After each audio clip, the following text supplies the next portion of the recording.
Good morning student.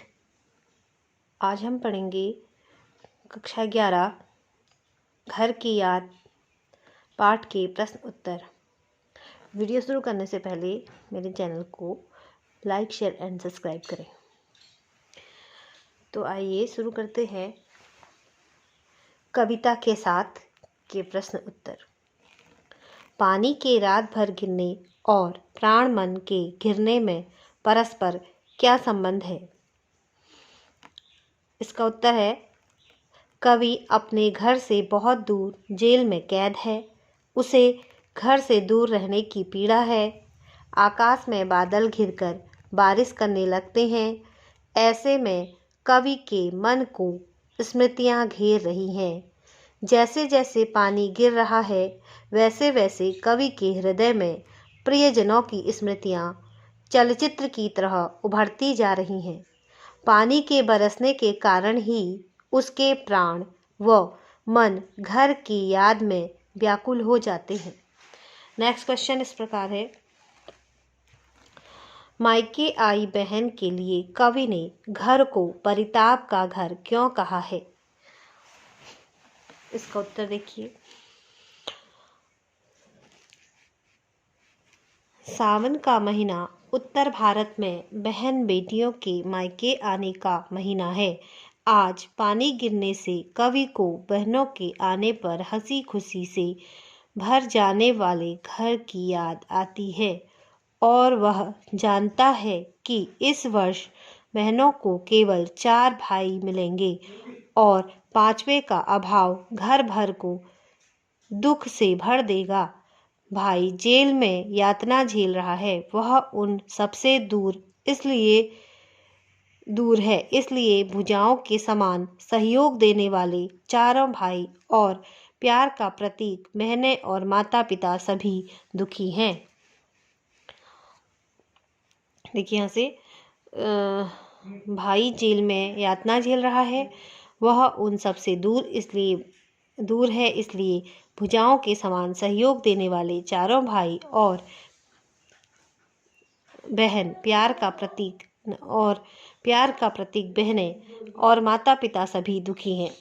तो जो कवि है, कवि आज़ादी की लड़ाई लड़ रहा है, क्रांतिकारी है, इसलिए अभी उसको अंग्रेजी शासन के समय की ये बात है, तो अभी उसको क्या किया है, अंग्रेजी शासन ने उसको जेल में कैद कर लिया है।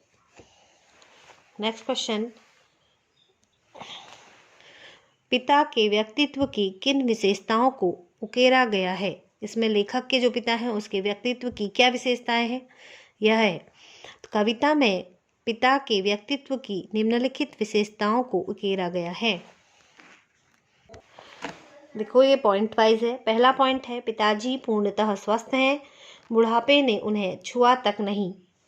वे खिलखिलाकर हंसते हैं, वे दौड़ लगाते हैं तथा दंड पेलते हैं। वे मौत के सामने आने पर भी नहीं डरते। वे तूफान की रफ्तार से काम करने की क्षमता रखते हैं। वे गीता का पाठ करते हैं। तो ये पिताजी की विशेषताएं इसमें बताई गई हैं। नेक्स्ट क्वेश्चन है, कविता की अंतिम 12 पंक्तियों को पढ़कर कल्पना कीजिए कि कवि अपनी किस स्थिति व मनः स्थिति को अपने परिजनों से छिपाना चाहता है? इसका आंसर, कवि जेल में है। वह सावन को कहता है कि वह उसके परिवार वालों को उसकी निराशा के बारे में न बताएं। यहाँ का दुखमयी माहौल, कवि का मौन रहना, आम आदमी से दूर भागना, रात भर जागते रहना, तनाव व निराशा के कारण स्वयं तक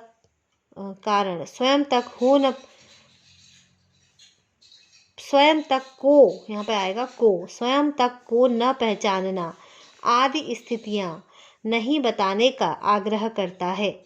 वह उसे चेतावनी भी देता है कि वह कहीं सब कुछ सही न बक दे या कह दे, जो भी यहाँ पर आप लिखना चाहते हो। तो कवि की मनः स्थिति इस प्रकार की हो गई है, तो वह सावन से यह सब प्रकृति से यह कह रहा है। ठीक है, नेक्स्ट क्वेश्चन देखिए, पानी गिरने का क्या अर्थ है, इसका परिणाम लिखिए। पानी के दो अर्थ हैं, एक तो सावन की झड़ी लगी है और लगातार वर्षा हो रही है, वर्षा है यहाँ पे, ठीक है। एक मिनट।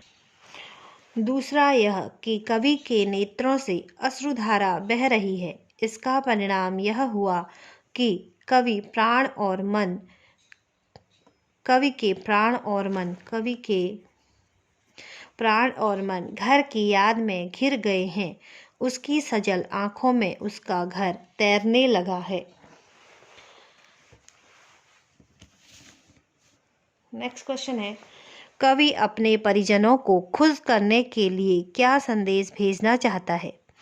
कवि कहता है कि मैं व्यस्त हूँ, ढेर सारा भोजन खाता हूँ, मेरा वजन 70 सेर है, यहाँ खूब कूद फाद करता हूँ, दुखों को दूर धकेल देता हूँ।